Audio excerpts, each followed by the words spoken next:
Hello friends, ഇന്ന് 89ാമത്തെ ദിവസമാണ് life transformation ഡേയുടെ.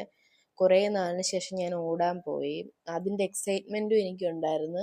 രാവിലെ ഓടാൻ പോയപ്പോൾ ഞാൻ വിചാരിച്ചു ഇന്ന് മൊത്തത്തിൽ ഓടി അടിപൊളിയാക്കി 100 മീറ്ററിൻ്റെയൊക്കെ പ്രാക്ടീസൊക്കെ ചെയ്ത് ഞാൻ അതിൻ്റെ പേരും എടുത്തിട്ടുണ്ടായിരുന്നു, 100 മീറ്ററിൻ്റെയും 200 മീറ്ററിൻ്റെയും. അപ്പം എനിക്ക് കിട്ടുമെന്നുള്ള പ്രതീക്ഷകളില്ലെങ്കിലും ഒരു ടെൻഷൻ, അതുകൊണ്ട് ചുമ്മാ പ്രാക്ടീസിന് പോയതാ.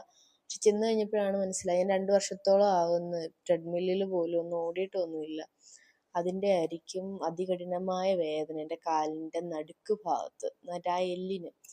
അപ്പോൾ അങ്ങനെ ടെൻഷൻ അടിച്ച് എനിക്ക് വയസ്സാകുന്നതുകൊണ്ടാണോ എന്നൊക്കെയുള്ള ടെൻഷനിലാണ് കോളേജിൽ പോയത്. കോളേജിലെല്ലാം കഴിഞ്ഞിട്ട് തിരിച്ചു വന്ന് ചെസ്റ്റ് വർക്കൗട്ടായിരുന്നു. Chest push day, chest shoulder triceps. ചെസ്റ്റിൻ്റെ വർക്കൗട്ട് ഒരുവിധം കഴിഞ്ഞ് പിന്നെ ഷോൾഡറിനെ ആരംഭിച്ചു. ഷോൾഡർ പ്രസ് ആണ് ഓഫ് കോഴ്സ് ആദ്യം ചെയ്യുന്നത്.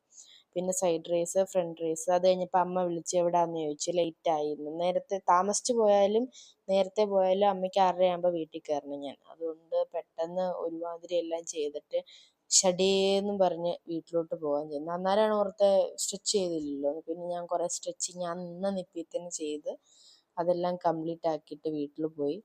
വീട്ടിൽ ആസ് യൂഷ്വൽ എൻ്റെ കടലമാവിൻ്റെ ദോശയും കുറച്ച് പൈനാപ്പിളും പിന്നെ ഇന്നലത്തെ മീൻകറി ഉണ്ടായിരുന്നു. അതെല്ലാം കഴിച്ച് ഒരു ഇച്ചിരി നേരം പഠിക്കാമെന്ന് കരുതിയിരുന്നു. സോ ഇത്രയേ ഉള്ളൂ. ബൈ.